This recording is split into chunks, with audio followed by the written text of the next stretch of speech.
Hey, good morning guys. Welcome to another episode of Fridays After 5. As we mentioned last week, we're doing a little bit of a different format this week, and what we're actually doing is providing you a guide, a video walkthrough, so to speak, of how to prepare your home for showings and photography if you were to put your home on the market. So we're going to go through a couple different concepts. The first is it's really important to create as much natural light in a room as you can. So that means opening up curtains, blinds, everything of that nature. So we really want that natural light to, oh, look at that. As much natural light as possible. Getting your home ready to sell, the kitchen's obviously a major component. So you want to make sure that it's decluttered. We're going to say the word decluttered a bunch, but if you have dishes out, obviously put them away in the cupboard. Even inside your cupboard, you want it to be nice and organized. Any type of organization is going to be key in any part of your home. Even all the way down to the refrigerator. People may even take a peek into your refrigerator, and if it's not organized, so any piece of organization is going to really help. Food storage is another big thing. People will have food stored on their counters. You want to take that and store it away, and maybe add a plant, and just doesn't look like a lot nicer. And finally, are a couple more things. Even your dishwasher, maybe run it, make sure it's nice and clean. This one is sparkling clean. Wipe it out. Make sure there's not dishes actually in the dishwasher. And then even all the way down to, if we look at this, this is a newer counter, but the lines here are nice and sharp. No caulking needed and things like that. The sink is fairly clean. Just have it spick and span and nice and organized. You see down here, you wouldn't want to have trash out either. So button that up, make sure it's emptied before the showing.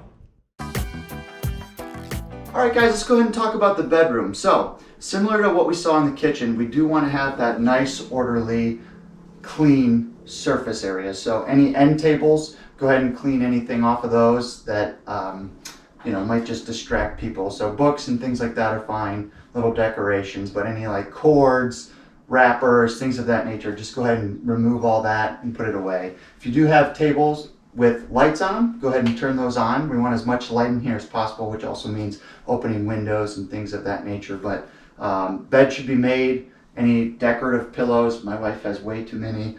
Go ahead and put those on there and make it look nice, because this is going to be one of the key rooms that buyers are going to look at and be valuable to them for their decision on their purchase. Another thing you can really dress up is the TV. So you see this TV, it does not have a cord hanging down or to the side and things like that. So you can, if you do have cords hanging down, you can get one of those strips to make it nice and clean. Or you could even unplug it and just wrap the cord around so you don't see it, and it just looks a lot nicer. So that's a way to dress up your TV and make it show a little bit better. All right guys, the next thing we want to cover is closet. So believe it or not, people will open up pretty much every closet in your home as they're walking through. So you want to make sure they're nice, orderly, things are folded in there, spaced out appropriately. We typically recommend that people this is what you don't want. Blankets piled everywhere, and you want to create as much space as possible. So what we typically recommend is taking everything in there and reducing it down to 1/3 of what's in there. So creating space, making sure that people see there is room for storage and things. If someone opens up a closet, yes, they'll realize I can store things in there, but if it's nice and orderly and not like this, it'll make a much better impact. Okay, now we're outside talking about a little about curb appeal. So first of all, just having nice fresh cut grass, solid lines along your sidewalks, so have those edged, and then the flower beds, you could have some fresh mulch, or here we have some river rock, and it just looks really nice. The weeds are not there, so that's good. And then if you have like patio furniture, maybe sprucing that up, getting it ready to go. Make sure it's organized. You know, sometimes you go on a patio and it's not very organized. Things like that. Grass clippings, leaves. If there's leaves in the corner or whatever, pick them up. Just get it nice and fresh looking for the showing. So as you can see, there's a lot you can do to help market your home with photos and preparing it for when people come through. If you guys want to see our full guide on everything you should do in order to get ready for showings and photography, message us and we'll be happy to send it along.